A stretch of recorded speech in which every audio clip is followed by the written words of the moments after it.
August the 7th. I expect we shall lose a lot more good men tomorrow.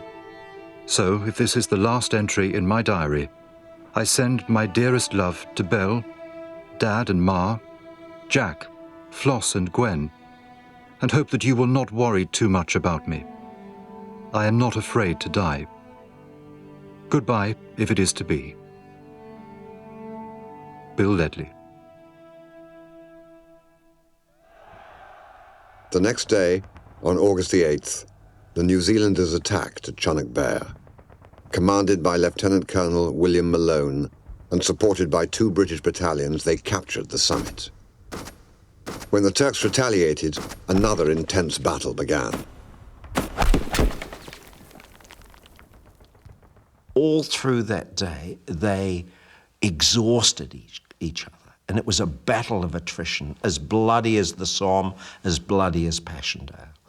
But intense, because it's such a tiny piece of ground. And at the end of the day, the Turks were exhausted.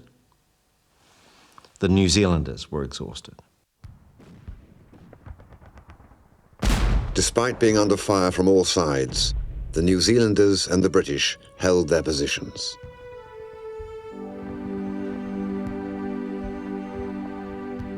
That night, Liman von Sanders gave Mustafa Kemal command of all the Turkish forces in the region.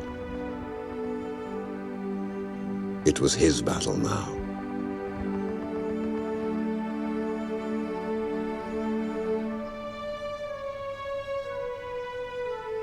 Mustafa Kemal first rode to Suvla, where new British divisions had landed 2 nights before. But the new troops failed to advance because of their inexperience and incompetent commanders. Just 4 Turkish battalions had impeded their advance. The Turkish opposition at Suvla Bay is almost an unsung tale because of people just don't seem to have grasped what a fantastic achievement it was by those 3 or 4 Turkish battalions. The way they held the outposts, the way as the British came to them, they fought and then just at the last moment evaporated it into the night or into the brush. Early on August 9th, the British troops finally started to climb up the hills at Suvla. Mustafa Kemal attacked. All day, the Turks defeated every British attempt to advance. By nightfall, the battle for Suvla had been decided. Immediately, Mustafa Kemal returned to Chunuk Bair.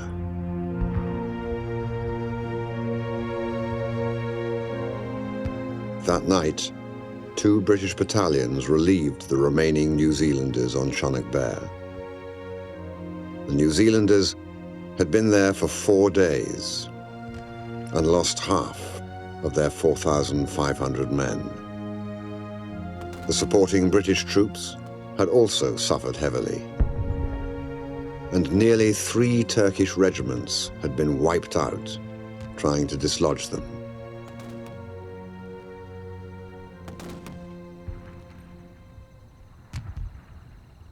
Mustafa Kemal decided to risk everything and launch a secret attack against Chunuk Bair with all his available forces.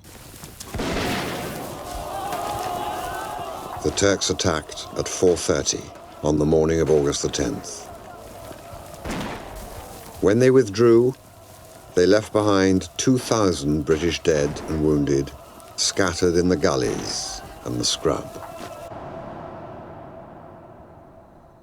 When our soldiers captured Chunuk Bair, the enemy unleashed hell on the hill with an intense naval and artillery bombardment. Chunuk Bair was completely covered with flames and smoke. Everyone just waited for their end to come next. There were dead and wounded piled up all around us. Mustafa Kemal.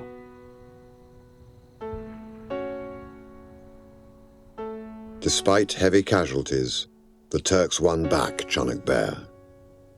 The battle was over. Once again, the Allied offensive had failed. Mustafa Kemal, it was almost as though he thought destiny had said to him, you know what to do, and he did it, and he paid the price, and he never flinched from it.